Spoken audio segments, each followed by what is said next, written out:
hanyuma uyu muganga rero mumbwireho ni muto ariko nabonye ibyo afite bikomeye mumbwireho bari wumbwiraho cyane nkuko yabivuze ubu nayimuzaniye mukuru nabivuze kenshi jewe ndavura isi yose iranzi nemewe n'urugaga byangombwa ndabifite hari n'ushidikanya namba se n'ufite amakuru atari meza kuri jewe uko wabivuze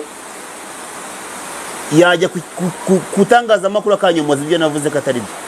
Jewe nitwa Nzigamasaba Juvenal imyaka 74 yego n'ubwo hiyo nk'ubu nayimuzaniye mukuru ana akantu bita Kamaramuhano nk'umuntu wagize ibyago aragahekenya noneho baba wagize ibyago gute wapfushije nk'umuntu yapfushije nk'ababyeyi yapfushije nk'iki cyangwa inkuba yakubise noneho kuko hari igihe batora urukwe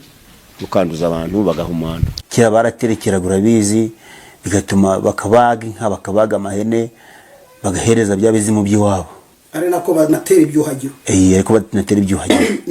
cyo gihe rero uraza nkagufasha ufite icyo kibazo kutabyara ko bakoroze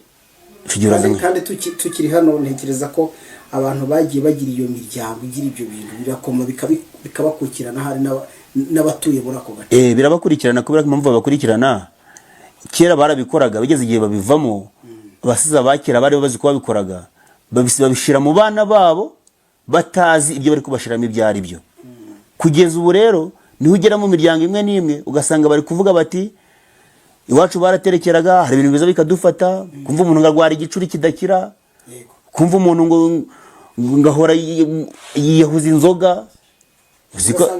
ugasanga afite ibintu bimukoresha bimubamo bikamukoresha bimubamo byo mu miryango baterekeraga kera bakoreshaga bagatanga ayo mayoga bagatanga ayo matungo kubona umuntu yigize igihararumbu ku musozi ariko atari ari bya bindi bimukukira mu byo miryango ye wabo ndibuka ko hari n'ibyo bajyaga bagira nyine wabuje nko kwivuzayo ugasiga imbuto n'amafaranga byo bita amaturo ntago ari amaturo ubundi ariya babyitaga inzoga y'abasaza ni inzoga y'abasaza kera bafataga agacuma bamara gufata agacuma kusokuru yabigenzaga agahamagara ibyo bita gushika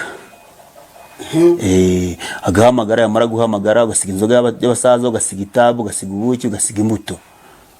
ukagenda noneho wamara kwivuza wamara gukira ukaza gushimira sogokuru ukamuzanira nk'inka ukamuzanira nk'ihene nuko babigenzaga ibyo tubonye ko ibyo byitwa uvuze ko ari ibiki ibyo birwara bituruka kuri ibyo ngibyo cyane namara ibintu ni imyuka mibi bihuhera ni ibintu by'amarozi gutyo yego noneho turebe indi ndwara rero mbona uvuga ngo mvura amarozi y'amategano amatamikano amahuherano kurotaguzwa imyuka mibi amashitani barakuroze kutabyara ndagufasha ariko ntago mvura ubugumba mvura warozwe kubera kutabyara cyo gihe rero kugira ngo nze kumenya ko bakuroze hari benshi batabyara kubera ko bavutse ari biremba namba se ko mu mubiri wabo bategeka ariko bimereye cyo gihe uraza nkagusuzuma nkareba ko bakuroze koko nasanga barakuroze nkaguha imiti nasanga batarakuroze akubwira ukajya kwa muganga keshi nkunze gusuzuma n'abantu baje kwivuza ni wanjye ngi mbere ko ngusuzuma umanza kunyereka yo kwa muganga karebe se muganga nibe bizamini yagufatiye nabo n'ibizamini wa kizungu namara ko n'ibizamini yagufatiye kuko nta kibazo ufite namba se ko ufite ikibazo hari ubura mu mubiri wawe nkagutiye gusura kwa muganga nabona ndagufasha mfite imiti nkoresha hano nkagufasha ikibazo kigakemuka yego ibyo ni ibirozi bitegano n'ibindi ni ibirozi by'ibitegano bihuherano kurotaguzwa imyuka mibi amashitani ibyo ndagufasha gutabyara ko bakuroze no gucuruza ntibigende uracuruza bikanga rwose uraza kaguha umuti ibyo se ko byeze ko hari ucuruza ahubwo ejo akimuka mu muduka yakoreragamo akajya mu rindi bikaka akakubita hino ko ibyo byeze cyane ahubwo ugasanga umuntu akubise imyaka 20 atarafata ku mafaranga ni hahandi ubucuruzanya n'umuntu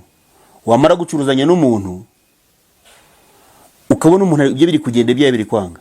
ugahinga ukabona ibitoki biri kunagana murima w'umuntu uhebye biri kwanga akorora inka ukabona nkizamutse neza mu mezi 500 uhebye biranze rigiye barakuroze bakaguteza ibyo bintu nyine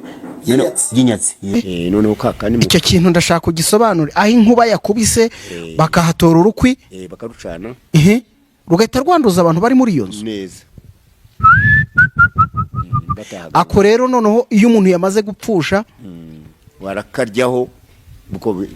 bikaba birarangiye amahana. ubu ushatse kuvuga ko umuntu ashobora gupfa kubw'ibintu runaka by'ibitegano wenda biri mu muryango noneho yakarya rero bikamuvaho umuryango wose umuryango wose uryaho kitwa mukuru. ubwo se twakagereranya n'akatsi n'akazi n'akakatsi ubundi kagira n'amata hejuru ku ntuza kababi kaho yego ariko mu butaka kera hasi mu butaka sinzi nimbuzi ikintu bita uruhombo impombo urazizi bahinga mu mashinge ako nako rero kava mu butaka mukuru noneho rero ubwo wari ukamuzaniye ngo akagure kuko hari igihe agakenera hari igihe akenera undi muti nk'ufite ukawumuha ko muze nzagusura nagira ngo tuganire kuri uyu nzagusura ngo ikiganiro cyawe cyihariye ayo mateka waretse ukazayama nashakaga umbwire kuri uyu kuko mba shaka ubuhamya shyira abanyarwanda. uyu rwose arakora pe kubaka ahangaha niwe wahiyubakiye bitewe n'inkunga abantu bagenda bamuha z'ubwo buvuzi bwe wadukoreye neza. umuntu akaza ati nzaguha inka bamvuriye umuntu azibonye afite inka nziza uyu mugabo yego akaza ati nzaguha gatama nzaguha inkunga nzaguha udufaranga kubera ko nanjye wangiriye akamaro. yego muze ndagushimiye nzagusura ku giti cyawe. twari tuganira n'uyu musaza nshaka ubuhamya bw'uyu